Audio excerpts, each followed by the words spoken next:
Hai adik-adik, kembali lagi dengan Kak Rina di online class 101. Kali ini kita belajar pembelajaran 2 ya adik-adik. Untuk pembelajaran kelas 6, tema 2, subtema 1, rukun dalam perbedaan. Nah, di pembelajaran 2, materi yang kita bahas adalah matematika, PPKN, dan SBDP. Ini ada di halaman 8 sampai dengan 16 ya.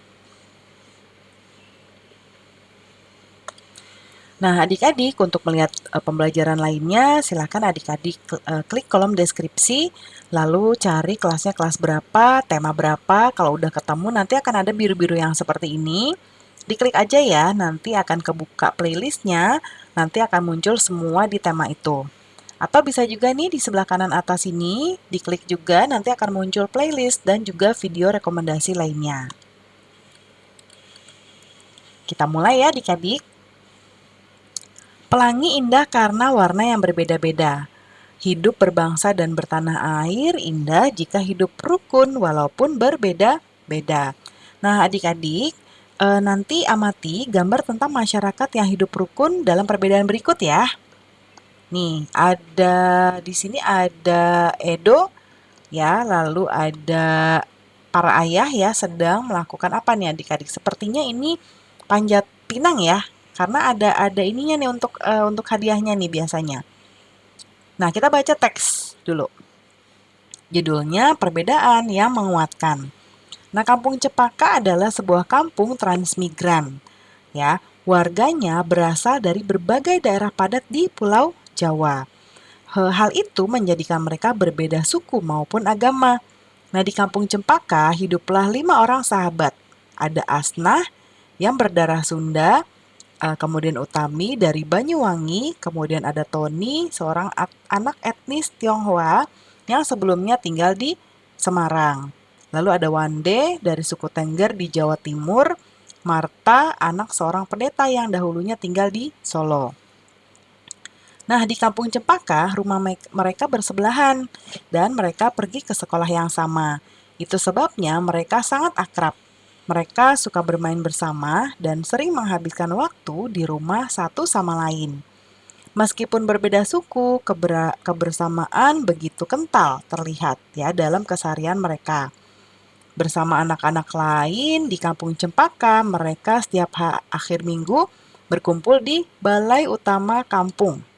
Biasanya, selain berolahraga bersama, mereka juga kerap berkeliling rumah warga yang membantu melakukan apa saja yang dibutuhkan oleh warga.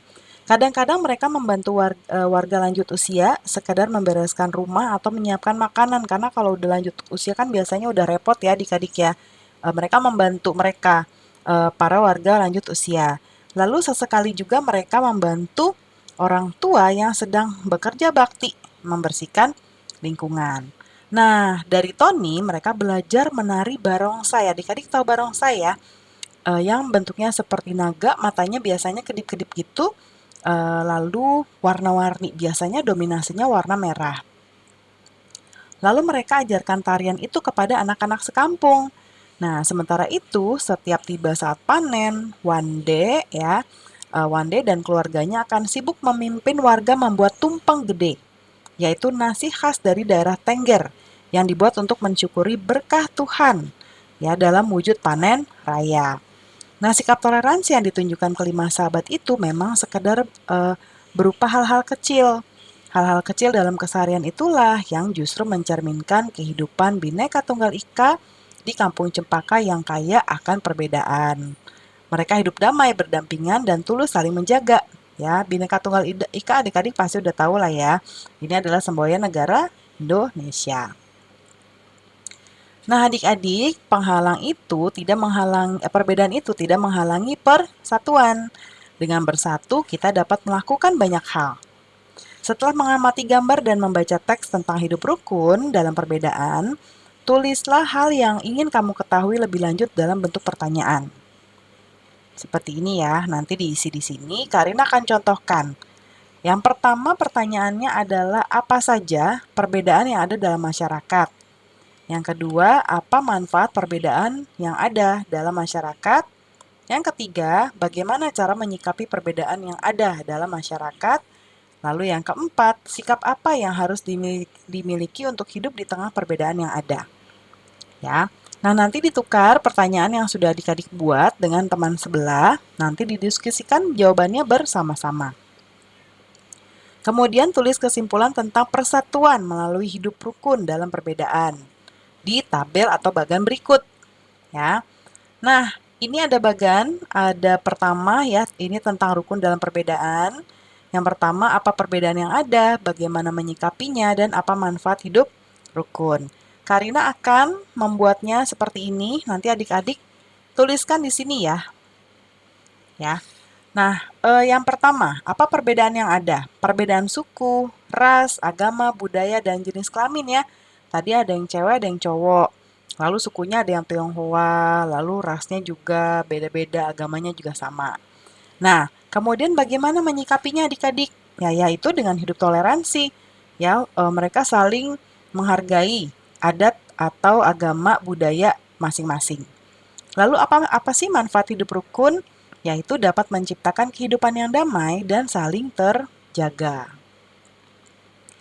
Ceritakan pengalaman adik-adik tentang hidup rukun di sekolah atau di tempat tinggal. Ya, bebas adik-adik mau pilih yang mana.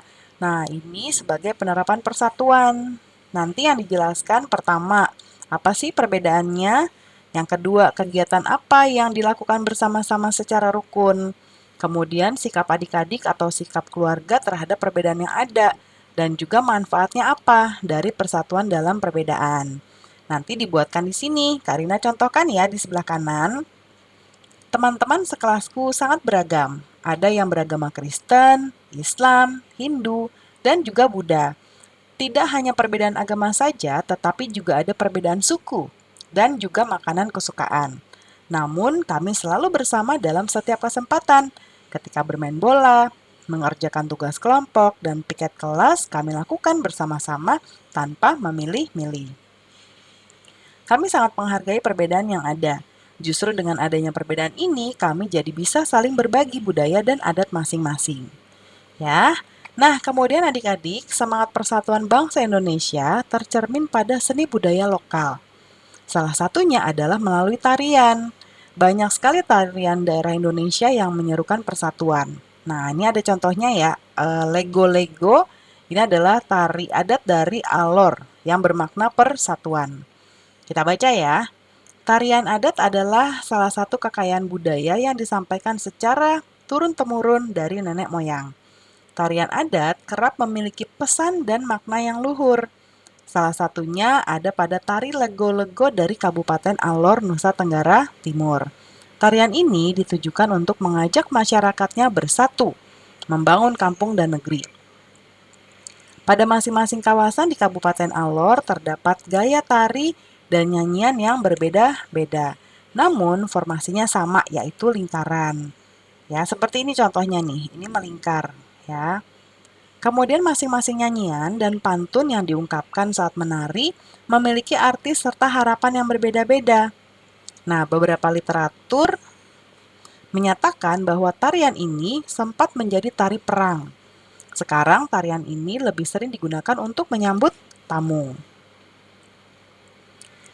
Tamu disambut oleh masyarakat yang dituakan, lalu diajak menuju sebuah pohon besar yang rindang. Seperti ini ya, pohonnya besar. Dengan beberapa warga perempuan yang berpegangan tangan mengelilingi pohon. Tamu dipersilahkan untuk ikut serta dalam tarian tersebut. Dengan gerakan kaki yang diatur sedemikian rupa, penari akan bergerak mengitari pohon. Nah, pada saat yang sama, sirih, pinang, dan minuman sopi ditawarkan. Gerakan kaki dan nyanyian di masing-masing daerah bisa saja berbeda. Namun untuk formasi lingkaran dan komponen tradisional lainnya tetap sama adik-adik. Nah, di dalam lingkaran ada 3 lelaki yang memiliki tugas berbeda. Ada yang sebagai pemukul gong, ada yang nanti yang nadanya nanti akan digunakan untuk menghitung langkah penari. Lalu ada seorang laki-laki yang bernyanyi sekaligus mengucapkan pantun. Dan seorang lagi membagikan sirih pinang serta minuman sopi. Nah, selain menjadi identitas setiap suku, tarian ini menjadi salah satu identitas pemersatu masyarakat Alor yang punya mimpi agar masyarakat dan pendatang terus bersatu membangun kampung serta negeri. Nah, adik-adik diskusikan dengan teman sekelompok bagaimana melakukan tari lego-lego ya. Tadi seperti yang dicontohkan, setiap tari tradisional terdiri atas penari yang melakukan tarian secara perorangan, bisa berpasangan, atau bisa juga berkelompok ya. Nah, kegiatan menari lebih dari satu orang, apalagi berkelompok dalam jumlah yang cukup besar, itu membutuhkan kekompakan. Karena kalau enggak nanti awur-awuran ya adik-adik ya. Nah, posisi dalam menari perlu diperhatikan juga oleh seorang penari. Ya, pengaturan posisi disebut dengan pola lantai. Ya, seorang penari harus memperhatikan perpindahan, pergerakan, dan pergeseran posisi pada saat menari. Nah, pola lantai adalah pola denah yang harus dikuasai oleh seorang penari dan berfungsi untuk membuat posisi dalam sebuah ruang gerak. Ini contohnya, ya.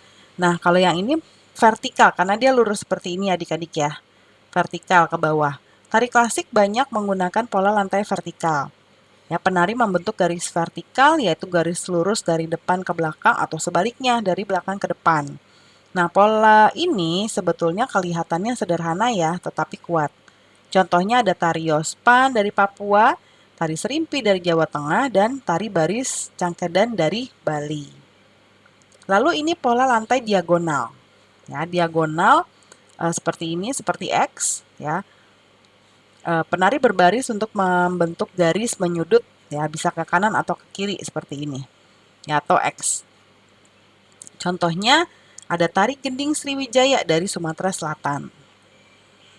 Lalu pola lantai yang garis melengkung, ya, seperti ini, ya. Penari membentuk garis lingkaran. Tari rakyat dan tari tradisional banyak menggunakan pola ini adik-adik. Pola lantai ini memberikan kesan lemah dan lembut. Contohnya, tari Mak Badong, Toraja, Sulawesi Selatan, dan juga tari Randai dari Sumatera Barat. Nah, adik-adik temukan berbagai tari di daerahmu, sebutkan pola tariannya ya. Ini disesuaikan dengan daerah adik-adik aja. Ya, Karina akan contohkan misalnya dari Aceh, yaitu polanya garis lurus horizontal, kalau tadi vertikal begini, kalau horizontal begini. Kemudian tarik kecak, ya, Bali. Nah, ini pola lantainya garis melengkung, ya, seperti ini. Kemudian praktikkan pola lantai satu tarian bersama kelompokmu, tuliskan langkah-langkahnya. Kamu juga bisa menambahkan gambar ya pada pola lantainya. Ini juga nanti sesuai dengan tarian yang dipraktekkan ya adik-adik ya. Nah, langkah-langkahnya disesuaikan dengan tariannya.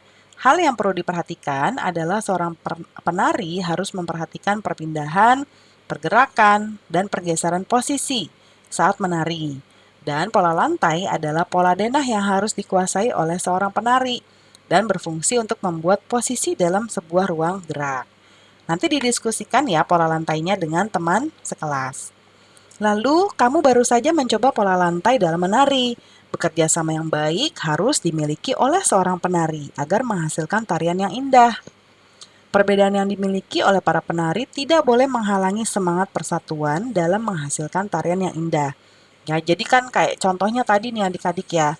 Ini lingkaran. Lalu, misalnya nanti ada satu maunya deket-deket sama temen yang satu agama pindah ke sini. Nanti jadi bubar, ya. Jadi harus bersatu, ya, nggak boleh pilih-pilih. Berikutnya kita akan belajar matematika. Ada soal langsung di sini. Didit adalah adik Siti. Ia baru saja membeli kue, namun ia sangat kecewa karena ukuran kue yang dibeli tidak sesuai harapan. Didit menunjukkan kuenya kepada kakaknya. Ukuran kue yang dibeli Didit adalah 1/4. Ia heran mengapa besaran kuenya lebih kecil dari kue yang setengah. Nah, Siti dan teman-temannya membantu Didit menemukan jawabannya. Tahukah kamu apa yang terjadi? Kamu pun bisa membantu Didit. Kamu bisa menggunakan gambar untuk melengkapi jawabanmu. Nah, kita lihat adik-adik ya. Jadi, di sini ya jawabannya. Jadi, kue berukuran setengah itu memang lebih besar daripada yang 1/4 atau 1/4. Nah, contohnya, ketika kita kuenya dibagi dua seperti ini. Berarti satu bagian ini adalah 1/2, satu bagiannya lagi adalah 1/2. Tapi kita bandingin sama kalau dibagi 4 kayak gini. Berarti satu bagiannya adalah 1/4. Ya cuman segini adik-adik. ya. Beda kan ini sama ini. Nah, itu jawabannya.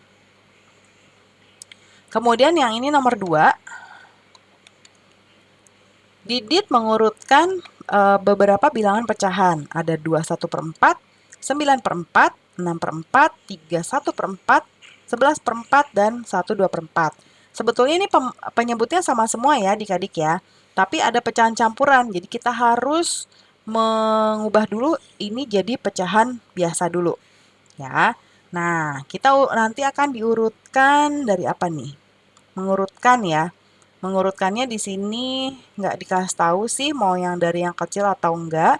Kita langsung aja buat dari yang terkecil ya. Kalau mau dari terbesar tinggal dibalik.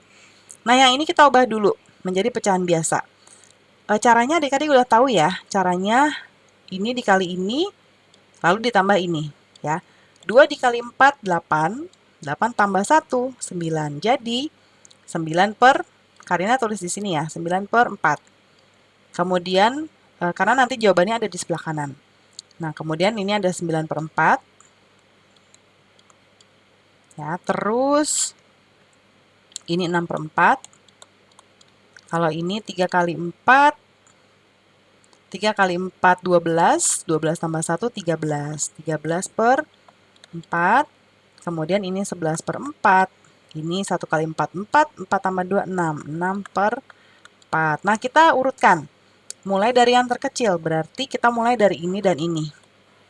Ya, nah ini. Ya, 6/4 nih. 1/2/4. Atau Karina tulisnya kayak gini ya, 6/4. 1/2/4. Kemudian habis itu yang mana nih? Ini ya, 9/4, yaitu ini dan ini. 9/4 sama yang ini, 21/4. Kemudian habis itu ini 11/4. Habis itu yang ini. 3, 1/4 ya. Diskusikan hasilnya dengan teman sebelahnya ya adik-adik. Kemudian Siti, Udin, Dayu, Beni, Edo, dan Lani memiliki latar belakang yang berbeda. Namun mereka tidak mempermasalahkan latar belakang tersebut. Mereka dengan senang hati membantu Didit, adik Siti untuk belajar pecahan. Nah, pembelajaran kita sudah selesai ya adik-adik di pembelajaran 2. Terima kasih sudah menonton sampai akhir. Mohon dimaafkan apabila ada kesalahan dalam perkataan maupun dalam materi yang diberikan. Sampai jumpa di pembelajaran selanjutnya ya. Dadah!